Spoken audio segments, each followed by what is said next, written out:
Russia எண்ணெய் மேல America புதுசா தடை போட்டிருக்கிற செய்தியும் வந்திருக்கு. அமெரிக்கா இப்போ ரஷ்யாவோட முக்கிய அரசு எண்ணெய் கம்பெனிகளான ரோஸ்நெஃப்ட், லுகோயில் மேல இரண்டாம் நிலை தடைகள், அதாவது செகண்டரி சாங்ஷன்ஸ் விதிச்சிருக்கு. உக்ரைன் போருக்கு அப்புறம் இந்தியா ரஷ்யா கிட்ட இருந்து நிறைய தள்ளுபடி விலையில எண்ணெய் வாங்கிட்டு இருக்கு. இந்த புது தடைகள் இந்தியாவை எப்படி பாதிக்கும்? இது இந்தியாவுக்கு ஒரு நேரடி சவால் தான்.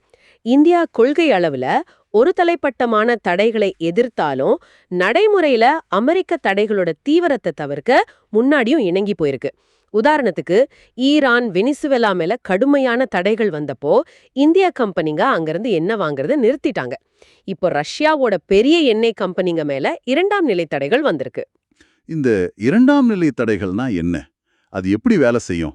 இரண்டாம் நிலை தடைகள்னா அமெரிக்கா தடை விதிச்சிருக்கிற ஒரு நாடு இல்ல கம்பெனியோட இங்க ரோஸ்நெஃப்ட், லுகோயில் வியாபாரம் செய்யற மூணாவது நாட்டு கம்பெனிகளை, உதாரணத்துக்கு இந்திய எண்ணெய் கம்பெனிகளை தண்டிக்கிறது.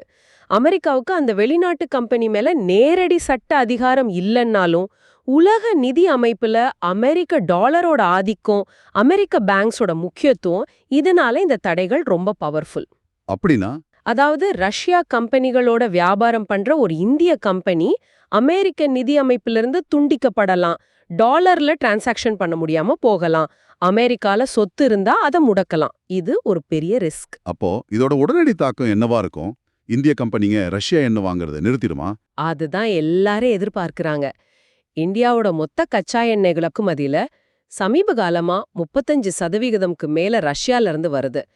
இதுல பெரிய பங்கு, கிட்டத்தட்ட 3/2 பங்கு கொடுக்கற ரோஸ்நெஃப்ட், லுகோயில் மேல இப்போ தடைகள்.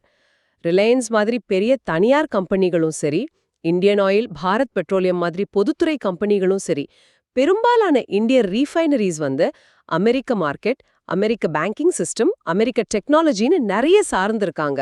ஓ, ஆமா இல்லையா? இப்போ அரேலுக்கு அமெரிக்கால சப்சிடரிஸ் இருக்கு, கூகுள், மெட்டா கூட பார்ட்னர்ஷிப் இருக்கு. பொதுத்துறை நிறுவனங்களுக்கும் கச்சா எண்ணெய் வாங்க, கப்பல் வாடகை கொடுக்க, இன்சூரன்ஸ் பண்ண டாலர் டிரான்சாக்ஷன்ஸ் தேவை. அதனால அமெரிக்க நிதி அமைப்பிலிருந்து கட்டாகிற ரிஸ்க எந்த பெரிய கம்பெனியும் எடுக்காது. இதனால ரோஸ்நெஃப்ட், லுகோயில் கிட்ட இருந்து நேரடியா எண்ணெய் வாங்குறது ரொம்ப குறையும், இல்ல நிறுத்தப்படலாம். அப்ப எப்படி வாங்குவாங்க? வேறு வழி இருக்கா? சில கம்பெனிங்க மூணாவது தரப்பு ட்ரேடர்ஸ் மூலமா இல்ல சின்ன அதிகம் தெரியாத ரஷ்யா கம்பெனிங்க மூலமா வாங்க ட்ரை பண்ணலாம். ஆனா அமெரிக்கா இந்த வழிகளையும் தடுக்க நினைச்சா அந்த இடைத்தரகர்கள் மேலேயும் தடைகள் போட வாய்ப்பிருக்கு. இந்தியாவோட அதிகாரப்பூர்வ நிலைப்பாடு எரிசக்தி பாதுகாப்புக்காக மார்க்கெட்ல நல்ல விலையில எங்க கிடைக்குதோ அங்க வாங்குவோன்னு இருந்தாலும், இந்த புதிய தடைகள் மலிவான ரஷ்யா கச்சா எண்ணெய் வாங்குறதுக்கான இந்தியாவோட வாய்ப்புகளை ரொம்பவே குறைச்சிடும். இதோட மைய கருத்து புவிசார் அரசியல் யதார்த்தங்கள், பொருளாதார தேர்வுகளை கட்டுப்படுத்தலாம். இன்னைக்கு நாம நிறைய முக்கியமான தளங்கள்ல போயிட்டு வந்திருக்கோம். இந்தியாவோட பொருளாதார டேட்டாவை நவீனமாக்குற முயற்சிகள், டிடிபி, சிபிஐ, கல்வித்துறையில ஏஐ தொழில்நுட்பத்தோட வருகை, அதோட 2 பக்கங்கள், அப்புறம் இந்தியாவை பாதிக்கிற மாதிரி வேகமாவும் கணிக்க முடியாத மாதிரியும் மாறிட்டு வர்ற உலக அரசியல் சூழல், குறிப்பா அமெரிக்கா சீனா உறவு, ரஷ்யா மேல தடைகள்னு நிறைய விஷயங்களை ஆழமா பார்த்தோம். ஆமா, இந்த அலசல்ல இருந்து என்ன தெளிவா தெரியுதுன்னா, பல முனைகள்ல இந்தியா மாற்றங்களையும் சவால்களையும் சந்திக்குது.